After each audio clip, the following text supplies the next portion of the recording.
देशात विविध राज्यांमध्ये रक्षाबंधनाचा सण उत्साहाने साजरा केला जातोय।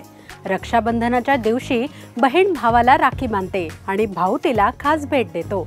पण यंदा रक्षाबंधनानिमित्त काही राज्यातील सरकारने महिलांना प्रवासाच्या विशेष सुविधेची भेट दिली आहे। त्यामुळे उत्सवाच्या काळात प्रवास करताना महिलांना पैशाची चिंता करण्याची अजिबात गरज नाही।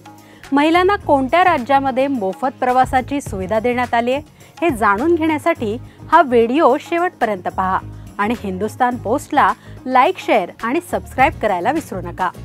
दिल्लीमध्ये डीटीसी आणि क्लस्टर बसमध्ये महिला रक्षाबंधनाच्या दिवशी पैसे न देता प्रवास करू शकतात। फक्त दिल्लीतच नव्हे तर पंजाब आणि कर्नाटकमध्येही महिलांना रक्षाबंधनाच्या दिवशी राज्य सरकारच्या बसमध्ये तिकिटाशिवाय प्रवास करता येणार आहे। उत्तराखंडमध्ये सरकारी बसमध्ये महिला आणि लहान मुलांना मोफत प्रवास करता येणार आहे। मध्य प्रदेशमध्ये भोपाळ आणि इंदूर इथेही ही योजना लागू आहे।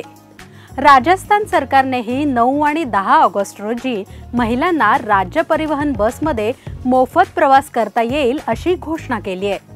चंदीगडमध्ये महिलांना ट्राय सिटी क्षेत्रातील लोकल बसेसमध्ये रक्षाबंधनाच्या दिवशी मोफत प्रवास करता येईल, पण लांब पल्ल्याच्या बसेसमध्ये मात्र मोफत प्रवासाची सोय उपलब्ध नाही।